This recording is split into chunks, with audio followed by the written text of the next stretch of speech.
Mesdames et messieurs, bonjour à tous et bienvenue dans cette nouvelle édition du journal de CCTV français en direct de Beijing. Nous ouvrons ce journal avec les conséquences de l'attentat de mercredi soir à Ankara. On dénombre à l'heure actuelle 28 morts et 61 blessés. La plupart des victimes faisaient partie de l'armée qui était clairement ciblée par cette attaque. Celle-ci n'a pas encore été revendiquée. Il s'agit de la seconde attaque terroriste de grande envergure qui touche la capitale turque en quelques mois seulement. Cette fois-ci, l'intention semble différente. L'attaque de mercredi soir s'est déroulée à quelques centaines de mètres seulement de l'endroit où nous nous trouvons. Le lieu est stratégique puisque nous sommes actuellement très près du Parlement turc et du siège de l'armée turque. Les tensions sont vives dans le pays depuis que le gouvernement a intensifié sa campagne militaire dans la région. Le gouvernement turc a annoncé qu'une milice kurde basée en Syrie était responsable de l'attaque. Le premier ministre Ahmet Davutoglu a désigné Salih Nekar, un ressortissant syrien de 24 ans, comme le poseur de la bombe. Originaire de la ville d'Adouma au nord du pays, il a déclaré être membre du YPG, l'unité de protection syrienne du peuple kurde. Le groupe kurde syrien est la cible de bombardements turcs depuis plusieurs jours. Le YPG constitue la branche militaire du PYD, le Parti d'Union démocratique syrien kurde. Les deux organisations sont considérées comme des groupes terroristes par la Turquie car elles sont vues comme des extensions du PKK avec lequel la Turquie se bat depuis des décennies. Les bombardements ont pour but d'empêcher les Kurdes syriens de gagner du terrain aux abords de la frontière turque. Le PYD a nié toute implication, mais le président Erdogan insiste. Ceux qui dirigent le PYD et le PKK nient tout lien avec l'attentat, mais les informations obtenues par notre ministère de l'Intérieur et nos services de renseignement les ont clairement identifiés comme étant les responsables de cette attaque. Le Premier ministre Ahmet Davutoglu a également impliqué les autorités syriennes et le gouvernement syrien dans cette affaire. L'envoyé des Nations Unies en Syrie, Jafari, a déclaré que le YPG était l'un des groupes soutenus par le pays. Nous en concluons donc que le YPG est affilié au régime syrien et que le régime syrien est donc directement responsable de cette attaque. Nous nous réservons donc le droit de prendre toutes les mesures nécessaires pour nous prémunir contre lui. Cette déclaration pourrait bien annoncer encore plus de violence. Les affrontements récents entre les Kurdes et l'armée turque a généré de nombreuses tensions entre la Turquie et ses alliés occidentaux, en particulier les États-Unis. Ces derniers considèrent le YPG comme un allié dans leur combat contre l'État islamique, ce que la Turquie désapprouve. Malgré les tensions, la Turquie reste impassible et semble vouloir continuer la lutte armée. Comme vous le savez, nos forces armées ont procédé à des bombardements afin de répondre aux tirs de mortier en provenance de l'autre côté de notre frontière avec la Syrie et de protéger les réfugiés d'Azaz. Nous allons continuer et nous répondrons à toute attaque de notre territoire. Le gouvernement turc a annoncé qu'il fournirait aux ambassadeurs des 5 membres permanents du Conseil de sécurité de l'ONU les preuves réunies au cours de l'enquête. Elles établissent un lien clair entre l'attentat d'Ankara et le YPG. Il a précisé que tous les coupables seraient arrêtés et punis. La porte-parole du ministère des Affaires étrangères russe déclare que la Turquie ment lorsqu'elle dit que les avions de guerre russes visent des populations civiles et des hôpitaux en Syrie. Toutes ces déclarations faites par les dirigeants turcs ne sont que de la propagande et il n'est pas suffisant de dire qu'elles sont fausses. On peut dire que ce sont des mensonges. Dire que la Russie et l'armée de l'air russe ont pris part dans la destruction ciblée de populations civiles syriennes, d'écoles et d'hôpitaux syriens, c'est mentir. La porte-parole russe a déclaré que les accusations des nations occidentales contre la Russie concernant des bombardements aériens sur des hôpitaux en Syrie ne présentaient aucune preuve ni directe ni indirecte pour prouver leurs accusations. Maria Zakharova a affirmé que l'accusation turque selon laquelle la Russie supportait l'État islamique était absolument inacceptable. En Asie, la Corée du Sud a renouvelé ses accusations à l'égard de la République populaire démocratique de Corée, selon lesquelles la majorité des fonds qu'elle a investis dans le projet de Kaesong aurait été détournée. Le programme industriel géré communément par les deux pays est actuellement suspendu et selon la Corée du Sud, les fonds investis auraient en réalité servi à financer le programme d'armement de la RPDC. Selon plusieurs sources, près de 70% de l'argent destiné à couvrir les salaires des travailleurs du complexe industriel de Kaesong a été redirigé vers les caisses du Parti des travailleurs. Cet argent a été utilisé pour développer une arme nucléaire et un missile pour financer la glorification du régime en place. Le ministre de l'Unification a également défendu le plan de Séoul qui compte installer le système de défense antimissile américain THAAD afin de contrer Pyongyang. Il a précisé que ce système est capable de pallier à la menace qu'un missile nucléaire venant de RPDC représenterait. La Corée du Sud compte ainsi renforcer son système de défense en collaboration avec les États-Unis. La Chine et la Russie sont toutefois opposées à ce déploiement qui, selon elles, pourrait être utilisé pour les atteindre. International toujours, le président américain Barack Obama a annoncé qu'il effectuerait une visite à Cuba les 21 et 22 mars prochains. Il y rencontrera le dirigeant cubain Raúl Castro. Le même jour, un conseiller adjoint à la sécurité nationale a affirmé que la nouvelle politique américaine vis-à-vis de Cuba était destinée à favoriser un progrès irréversible dans les relations entre les deux anciens ennemis. We want to make this policy change irreversible. Nous voulons que le changement de politique soit irréversible. Cela signifie que nous voulons que les liens entre les Cubains et les Américains, ainsi que les liens entre nos entreprises et l'engagement entre nos pays, prennent une telle ampleur que l'ouverture qui a lieu devienne inévitable et que les échanges s'accroissent. Rhodes a dit que les discussions prévues entre les États-Unis et Cuba n'incluraient pas la baie de Guantanamo, le centre de détention américain installé sur l'île. Le réchauffement des relations a démarré après une rencontre en tête-à-tête entre Obama et Castro à la fin de l'année 2014, lorsque les deux dirigeants ont annoncé le début de la normalisation de leurs relations. En août dernier, l'ambassade américaine a été réouverte et un drapeau américain a été hissé sur la baie de La Havane. Depuis, des représentants gouvernementaux américains de haut rang se sont rendus sur l'île, dont le secrétaire d'État américain John Kerry. Les restrictions liées aux déplacements ont été assouplies et les échanges économiques ont été ranimés. Malgré tout, un embargo commercial qui date déjà de 50 ans est toujours en place. Les dirigeants de l'Union européenne ont débuté un sommet de 2 jours. L'objectif est d'étudier les possibles concessions avant le référendum de la Grande-Bretagne qui décidera de son maintien ou de sa sortie au sein du bloc économique. Le Conseil européen a lieu après plusieurs mois de négociations difficiles autour de la tentative britannique de lutter face à certains pouvoirs législatifs de Bruxelles. C'est le sommet de la dernière chance, j'en suis persuadé. Le Premier ministre David Cameron a fait savoir qu'au cas où un accord serait obtenu, il tentera de conserver le Royaume-Uni au sein de l'Europe, alors que le référendum qui décidera du maintien ou non de la Grande-Bretagne dans le giron européen est prévu cette année. Si nous pouvons conclure une bonne entente, alors je l'accepterai. Mais je n'approuverai rien qui ne soit pas à la hauteur de nos attentes. Je pense que c'est beaucoup plus important d'arriver à un accord équilibré plutôt que de se précipiter et de bâcler le processus. Je pense qu'avec de la bonne foi et beaucoup de travail, nous pourrons obtenir un meilleur accord pour le Royaume-Uni. En effet, David Cameron estime que tout accord devrait prévoir une dispense à l'ambition fondatrice du bloc de travailler à une union encore plus proche. Le chef du gouvernement britannique souhaite aussi que soit accordé davantage de pouvoir aux parlements nationaux pour permettre de contrer la législation européenne.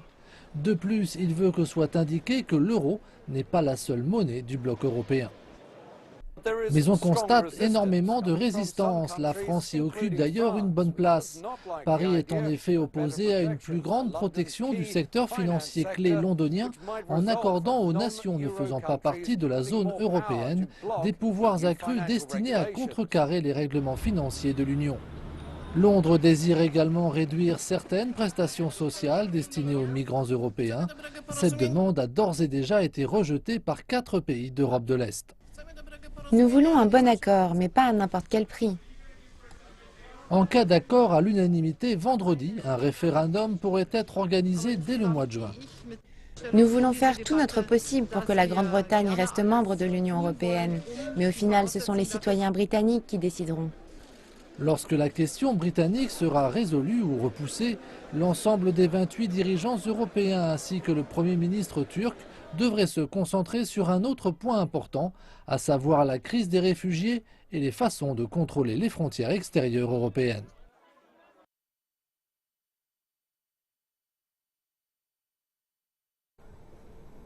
Face au durcissement de la politique de nombreux États européens à l'égard des demandeurs d'asile, les États balkaniques ont peur de devenir une zone tampon pour les réfugiés. Le mois dernier, plus de 12 500 réfugiés ont traversé la Serbie en une semaine seulement, ce qui représente 20 fois plus de personnes que l'année dernière à la même période. La construction intensive de barrières et les menaces de fermeture de frontières sont extrêmement inquiétantes pour elles. La Serbie compte 9 millions d'habitants. Elle a vu passer plus de 600 000 réfugiés l'année dernière.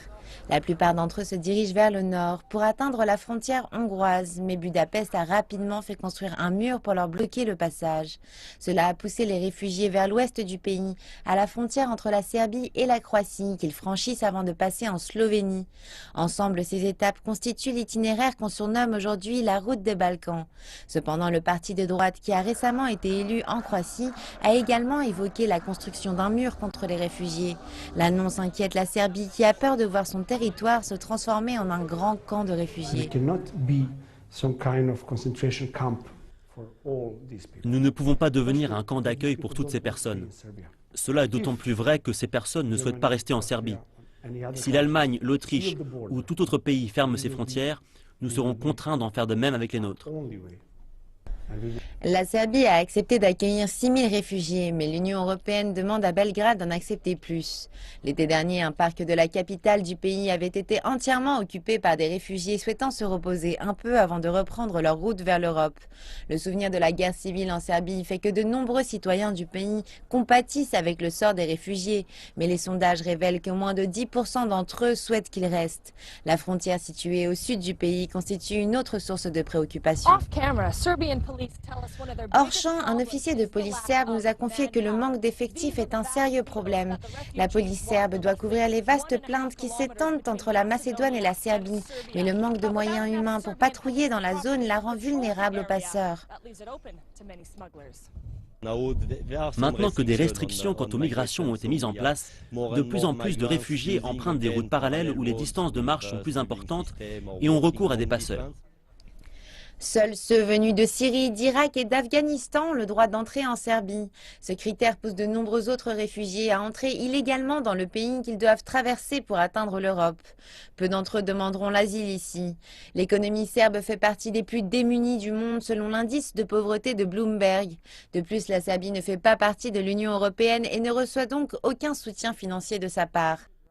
Nous demandons à nos partenaires européens de nous considérer comme faisant partie intégrante de la communauté européenne en ce moment de crise, car nous devons faire partie de la solution. Cette année, la Serbie doit recevoir 20 millions d'euros de la part de l'Union européenne afin de permettre la gestion de l'afflux de réfugiés. Mais les discussions en cours au sujet d'un potentiel durcissement des restrictions continuent d'inquiéter le pays qui élira un nouveau parlement d'ici 2 mois.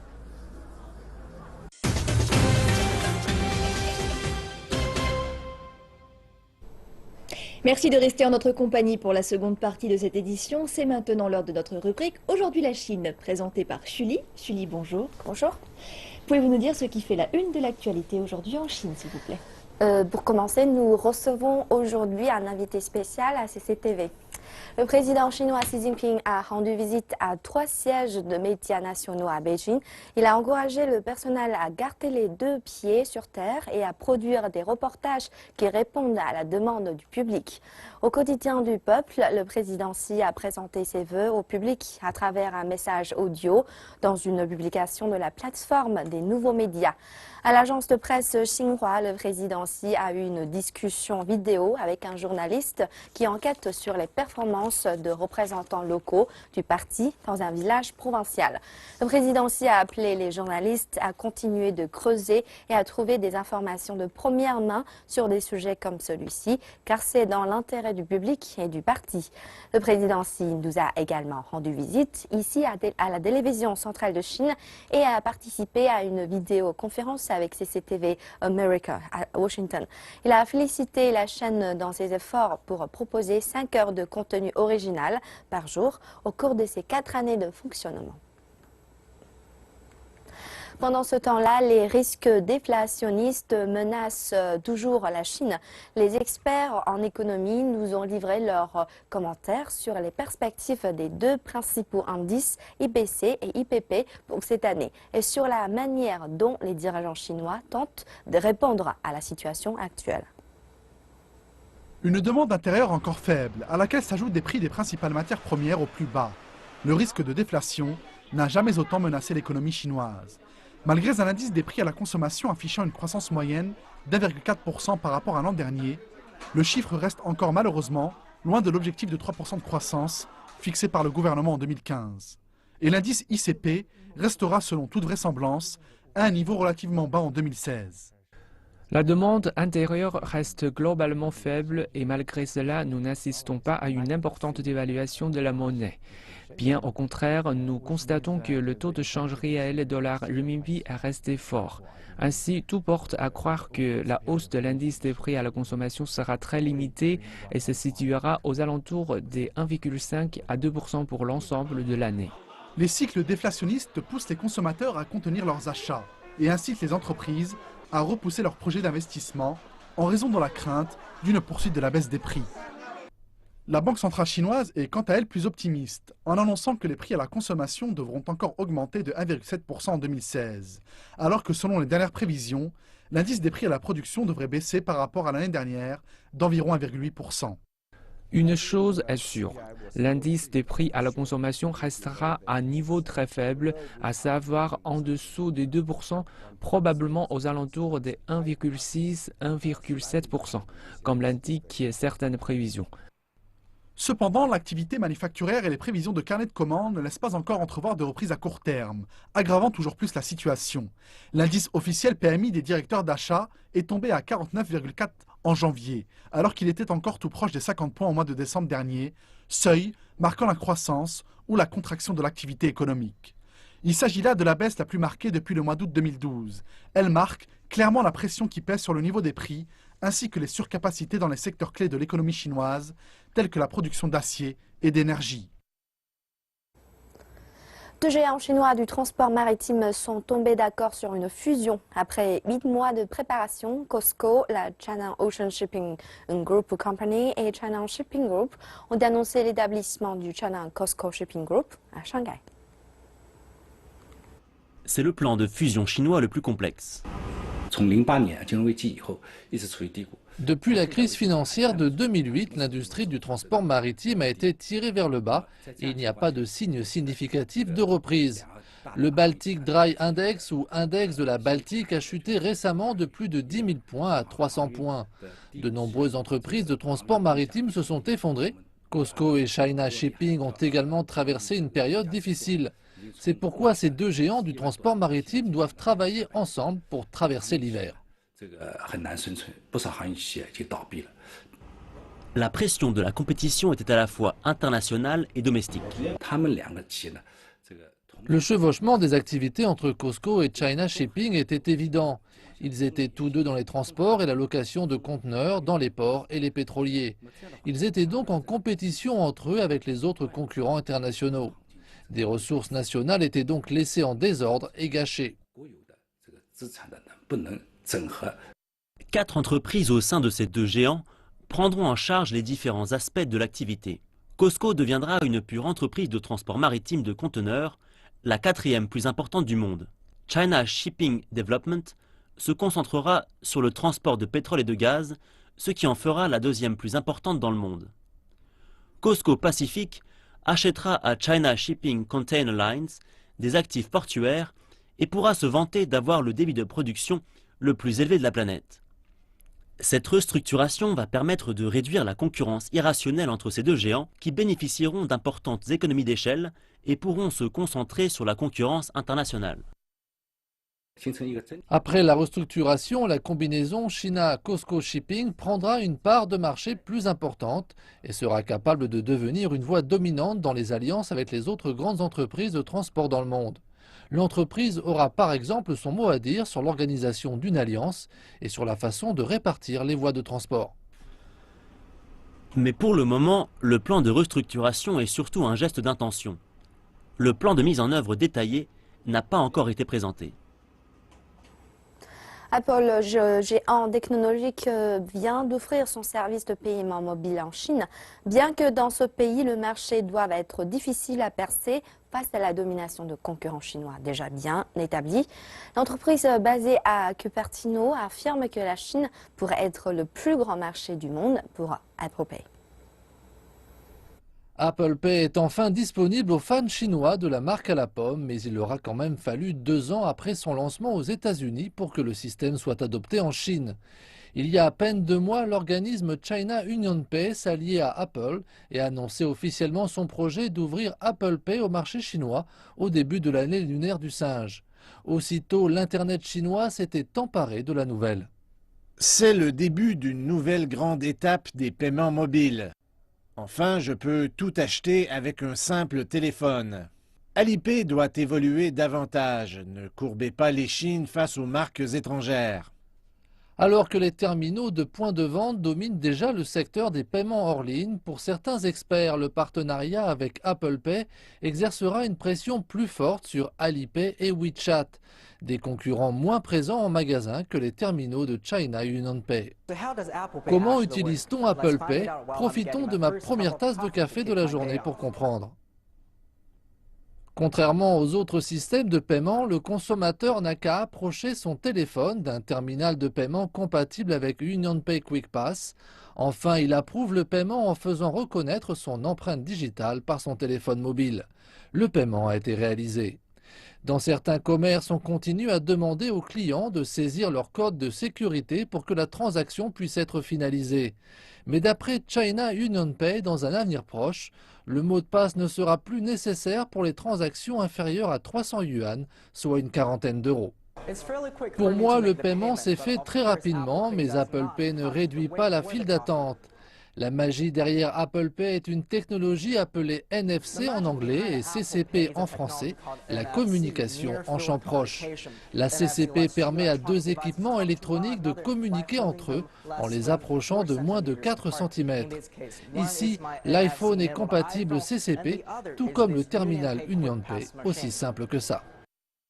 Mais tous les iPhones n'embarquent pas cette technologie. Seuls les modèles commercialisés depuis 2 ans en sont dotés. Apple Pay est compatible avec les cartes issues par 19 banques et évite à l'utilisateur d'avoir ses cartes sur lui. Jeudi, victime de son succès, le système était presque submergé. De nombreux utilisateurs s'étaient en effet connectés pour enregistrer leurs cartes. La marque à la pomme fait savoir que pour éviter cela, les utilisateurs n'ont pas tous été autorisés à s'inscrire instantanément. Certains devront attendre quelques jours. Et si tout cela n'est pas encore assez pratique, sachez que le système est compatible avec l'Apple Watch. La question reste de savoir si cela sera suffisant pour s'attaquer à WeChat et Alipay. Au final, ce sont les consommateurs chinois qui en décideront. Et voilà, c'est la fin de ce volet Aujourd'hui la Chine. Retrouvez tout de suite Elsa pour la fin de cette édition. Merci infiniment Julie pour toutes ces informations concernant l'actualité chinoise. L'heure est venue de nous quitter, mais l'information continue dans 1h30 sur CCTV français. Je vous dis à très bientôt.